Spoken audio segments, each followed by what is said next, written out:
Sugar की बात किया है। अगर आपकी मां को शुगर थी, आपको भी है, अरे भाई आपकी मां आपको कोई बरकत नहीं दे के गई, वो लानत दे गई है जो नस्ल दर नस्ल इनहेरिटेंस होते हैं, मुंतकिल हो रही है नस्लों के अंदर। अगर आपके वालिद को कोई बीमारी थी, अगर आपको भी वो विरसे में मिली है, तो ये बरकत नहीं, लानत है। और इसके लिए आप दुआ करें कि खुदा आपको इस लानत से बाहर निकाले। और मैं यही कहता हूं मां बाप को भी कि अगर आप कोई अच्छी चीज अपने बच्चों को नहीं देख के जाग सकते, तो आपका कोई हक नहीं है कि उनको लानत देके चले जाएं। किसी भी सूरत में, जिस्मानी सूरत में, किसी भी सूरत में हमें समझने की कलाम की जरूरत है। बीमारियां आती हैं, जिसम बीमार भी होते हैं मौसमी तौर पर। मैं बीमारी के खिलाफ नहीं हूं।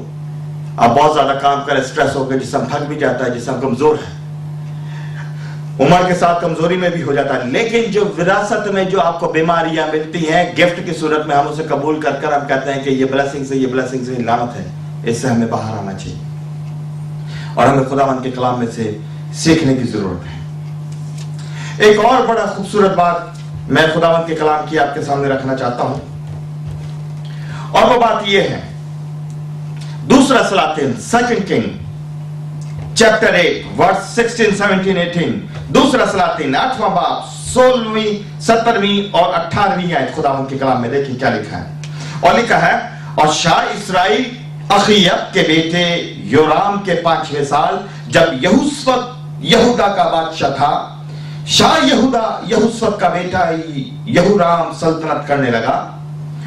और जब वो सल्तनत करने लगा तो 32 बरस का था। यहूराम के बारे में कि 32 बरस में उसने सल्तनत की, और उसने यरूशलेम के 8 बरस बादशाही की, और वो भी अखीयब के घराने की तरह इस्राइल के बादशाह की राह पर चला, क्योंकि अखीयब की बेटी उसकी बीवी थी और उसने खुदावंद की नजर में बदी की।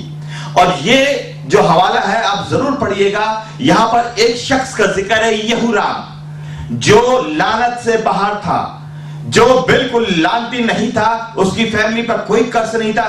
लेकिन अखीयब की बेटी जो लानती घराने की थी, और उसने उस घराने में जाके शादी कर ली। और मैं आपको एक बात बताऊं, जो हम एशियन हैं, हम और बहुत सारे माँ बापों का जो क्राइटेरिया है अपने बच्चों के लिए लड़का या लड़की देखने का, उनका ये है कि लड़की अच्छी स्मार्ट होनी चाहिए, प्रेज द लॉर्ड, खूबसूरत होनी चाहिए। मैं इस बात पे मुत्तफिक हूं, लेकिन उसके साथ साथ हमें यह देखना है कि वो बॉर्न अगेन है कि नहीं है, खुदावंद में है कि नहीं है।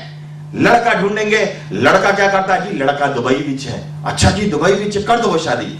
लड़का क्या करता है, अमेरिका दे विच है, अच्छा जी अमेरिका कर दो। लड़का कितने है, यूके दे विच है, कर दो वो शादी।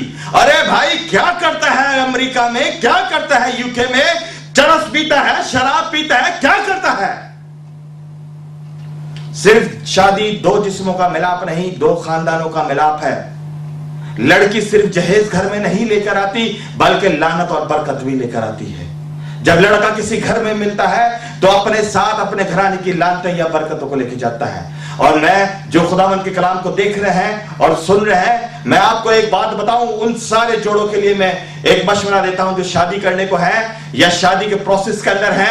आज से आप दुआ करना शुरू करें कि खुदावंद, जब मेरी शादी होती है तो मेरे घराने की कोई लानत मेरे साथ ना जाए, अगर जाए तो सिर्फ ब्लेसिंग्स जाए, सिर्फ बरकत जाए। और फिर आप देखिएगा कि आपका जो जुड़ने वाला खानदान है वो किस तरह प्रॉस्पर होता है। ब्लेसिंग्स ही ब्लेसिंग्स, ये बहुत हमें दुआ करने की जरूरत है। और ये बेचारे यहूराम से गलती हो गई, अखीयब की बेटी को उसने ब्याह लिया। और इसलिए मैं कह रहा था शुरू में कि आप अक्सर देखते हैं कि लोग कहते हैं कि शादी के बाद यदि नौकरी छूट गई, अरे भाई इसलिए नौकरी छूट गई, जिस घराने के साथ वो जुड़ा है वो अपने साथ लानते ले आए। जिस घराने के साथ वो जुड़ा है उसके साथ बीमारियां आ गई हैं। बहुत जरूरत है हमें समझने की। शादी के प्लान जब हम अपने बच्चों के लिए करते हैं तो हमें खुदा के खादमों से पहले मशवरा करना चाहिए, उनसे दुआ करवा के पवित्र आत्मा की मर्जी मालूम करनी है कि खुदा की मर्जी है कि नहीं है। क्राइटेरिया अमेरिका, यूके, दुबई ना रखें, क्राइटेरिया ये रखें मसीह यीशु में है कि नहीं लड़का और लड़की। तब जब आप रिश्ते जोड़ेंगे तो फिर आपको ब्लेसिंग्स मिलेंगी। और हर रिश्ता जब टूट जाता है ये ना बोला करें कि जिन्हें खुदा ने जोड़ा उन्हें कोई अलग ना करे। ज्यादातर 98% रिश्ते जो हैं इंसानी मर्जियों से जुड़ रहे हैं, खुदा की मर्जियों से नहीं। और इसलिए अब घरानों के अंदर प्रॉब्लम्स पैदा हो रही है। जब घराने खुदावंद की मर्जी से जुड़ते हैं तब उसमें ब्लेसिंग्स होती हैं, प्रॉब्लम्स नहीं आती, खुशहाली आती है, ब्लेसिंग्स आती है, बरकत आती है। और यहूराम की जिंदगी के अंदर ये प्रॉब्लम हो गई जब उसने अखीयब की बेटी से शादी की, तब वो भी उसकी राह पर चला। हमें बहुत समझदारी के साथ हमें अपने जिंदगी के फैसले करने चाहिए। और कहीं ऐसा ना फैसला करने के बाद हम पछताएं, ये फैसला काश मैं ना करता या ना करती। एक बड़ा ही खूबसूरत मैं आपके सामने एक हवाला रखना चाहता हूं खुदावंद के कलाम का। दूसरा सैमुएल की किताब है, दूसरे सैमुएल की किताब उसका 21वां बाब और उसकी पहली आयत आप देखें। 21वें बाब की पहली आयत में लिखा है 2 सैमुएल चैप्टर 21 वर्स 1। और यहां पर इस तरह लिखा है, और दाऊद के अय्याम में पे दर पे 3 साल काल पड़ा। और दाऊद ने खुदावंद से दरियाफ्त किया। खुदावंद ने फरमाया कि ये साउल और उसके खूनरेज घराने के सबब से है, क्योंकि उसने जबूनियों को कत्ल किया। बात सिखाने की यह है, यहां पर सीखने की बात यह है, दाऊद बादशाह जो खुदावंद की मर्जी और दिल के मुआफिक का बंदा, और उसके दौर हुकूमत में 3 साल काल पड़ा। कोई बारिश नहीं, अनाज नहीं, लोग भूखे मर रहे हैं, भूकंप आ गई है। और वो घुटने टेकता है और खुदावंद से पूछता है, खुदावंद क्या वजह है कि मेरे लोग भूखे मर रहे हैं? मैं तो तेरे दिल के पसंद का मुआफिक का बंदा हूं, क्या वजह है? तब खुदावंद ने रिवील किया, ये तेरी वजह से नहीं, ये साउल की वजह से है।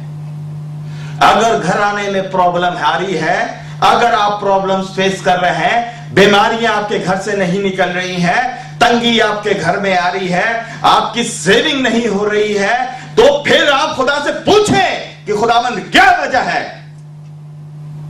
और वजह जरूर खुदा जाहिर करता है, और वजह जाहिर करेगा, और फिर हमें उस वजह को अपनी जिंदगी से दूर करना है। और इसलिए मैं आपके सामने एक वजह इस हवाले को और मैं क्लियर कर देता हूं। इमसाल की किताब अगर आप देख लें, इमसाल book of proverb chapter 26 verse 2, इमसाल की किताब 26वां बाब और उसकी दूसरी आयत में लिखा है, जिस तरह गोरिया आवारा फिरती और अबाबील उड़ती रहती है, उसी तरह बेसबब लानत बेमहल। अगर कोई सबब है तो लानत है, अगर कोई सबब नहीं है तो लानत भी नहीं है। अगर कोई वजह है तो लानत है, अगर कोई वजह नहीं है तो लानत भी नहीं है। और इसलिए दाऊद ने पता किया कि जरूर कोई वजह है, ये लानत हम पर आ पड़ी है। हमें वजह मालूम करनी चाहिए और वजह मालूम करने के बाद इसे दूर भी करना चाहिए। एक और बड़ी खूबसूरत बात मैं आपके सामने बताना चाहता हूं। यिर्मयाह का सहीफा इसका 31वां बाब और उसकी 29वीं आयत, बुक ऑफ यिर्मयाह चैप्टर 31 वर्स 29। और यहां पर लिखा है, उन अय्याम में फिर यूं ना कहेंगे कि बाप दादा ने कच्चे अंगूर खाए और औलाद के दांत खट्टे हो गए। उन अय्याम में फिर लोग यूं ना कहेंगे कि बाप दादा ने कच्चे अंगूर खाए और औलाद के दांत खट्टे हो गए। और सुनो वो सारे माँ बाप जो अपने बच्चों के साथ बैठ के शराब पीते हो,